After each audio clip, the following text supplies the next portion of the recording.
Hello friends, आज की video में बात करने वाले हैं कुछ ऐसे एडवांस इंग्लिश स्ट्रक्चर के बारे में जो डेली लाइफ में काफ़ी यूज़ किए जाते हैं और जिन्हें आप भी यूज़ करके अपने स्पोकन लैंग्वेज को इम्प्रूव कर सकते हैं।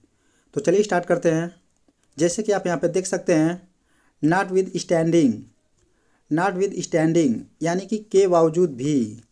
के बावजूद भी।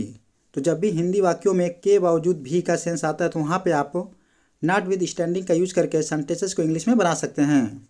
तो चलिए इस एग्जाम्पल से समझते हैं। जैसे मौसम बेकार होने के बावजूद भी हम गोवा गए। मौसम बेकार होने के बावजूद भी हम गोवा गए। तो इस इंग्लिश में बोलेंगे, notwithstanding the bad weather we went to Goa. Notwithstanding the bad weather we went to Goa. यानी मौसम बेकार होने के बावजूद भी हम गोवा गए। Notwithstanding the bad weather यानी मौसम बेकार होने के बावजूद भी वी वेंट टू गोवा, हम गोवा गए। तो जब भी हिंदी वाक्यों में के बावजूद भी का सेंस आता है तो उसके लिए आप नॉट विद स्टैंडिंग का यूज़ करके सेंटेंसेस को इंग्लिश में बना सकते हैं। चलिए एक और एग्जांपल देखते हैं। मेरी गलती होने के बावजूद भी उसने मुझे कुछ नहीं कहा। मेरी गलती होने के बावजूद भी उसने मुझे कुछ नहीं कहा। तो इस इंग्लिश में बोलेंगे, she did not say anything to me.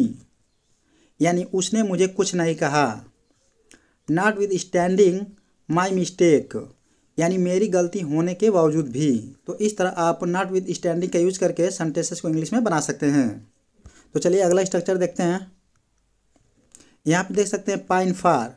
Pine फार यानी कि तड़पना या फिर कह सकते हैं तरसना या फिर ललायित होना। ललायित होना।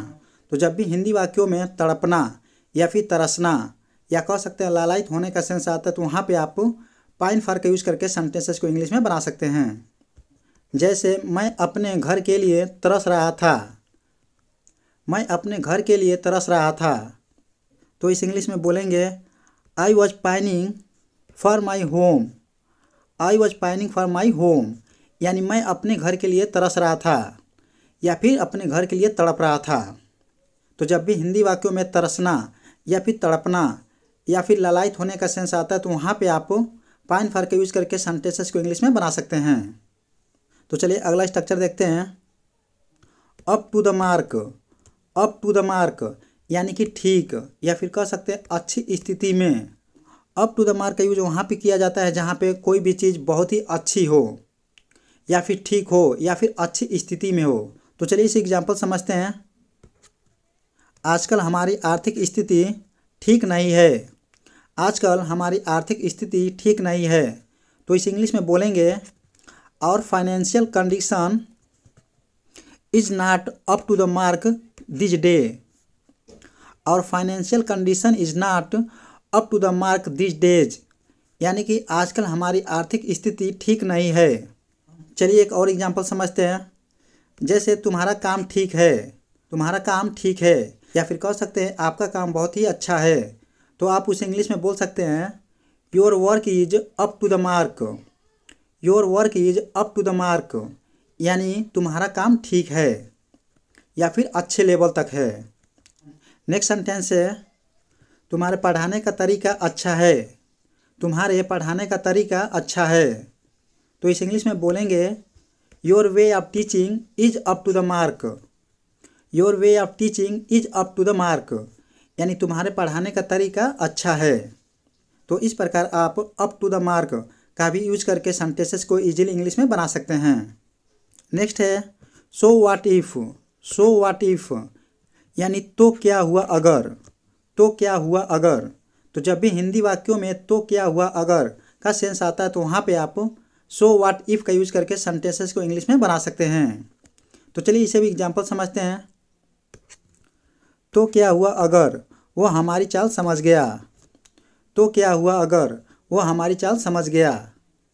तो इस इंग्लिश में बोलेंगे, so what if he knew our trick यानी तो क्या हुआ अगर वो हमारी चाल समझ गया। सो व्हाट इफ़ यानी तो क्या हुआ अगर ही न्यू आवर ट्रिक यानी वो हमारी चाल समझ गया। चलिए एक और सेंटेंस देखते हैं। तो क्या हुआ अगर उसने चाय में चीनी नहीं डाली। तो क्या हुआ अगर उसने चाय में चीनी नहीं डाली। तो इस इंग्लिश में बोलेंगे so what if she didn't add sugar in T. So what if she didn't add sugar in T, यानी तो क्या हुआ अगर उसने चाय में चीनी नहीं डाली।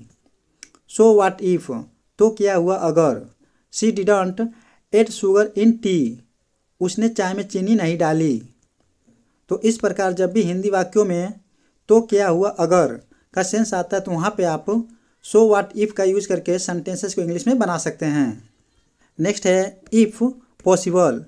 इफ़ पॉसिबल यानी हो सके तो, हो सके तो जब भी हिंदी वाक्यों में हो सके तो का सेंस आता है तो वहाँ पे आप इफ़ पॉसिबल का यूज करके सेंटेंसेस को इंग्लिश में बना सकते हैं। तो चलिए इस एग्जांपल समझते हैं। हो सके तो मुझे माफ़ कर देना। हो सके तो मुझे माफ़ कर देना। तो इस इंग्लिश में बोलेंगे if possible forgive me. If possible forgive me, यानी हो सके तो मुझे माफ़ कर देना। इफ़ पॉसिबल हो सके तो, फॉरगिव मी मुझे माफ़ कर देना। चलिए एक और सेंटेंस देखते हैं। हो सके तो जल्दी आने की कोशिश करना। हो सके तो जल्दी आने की कोशिश करना। तो इस इंग्लिश में बोलेंगे if possible try to come early.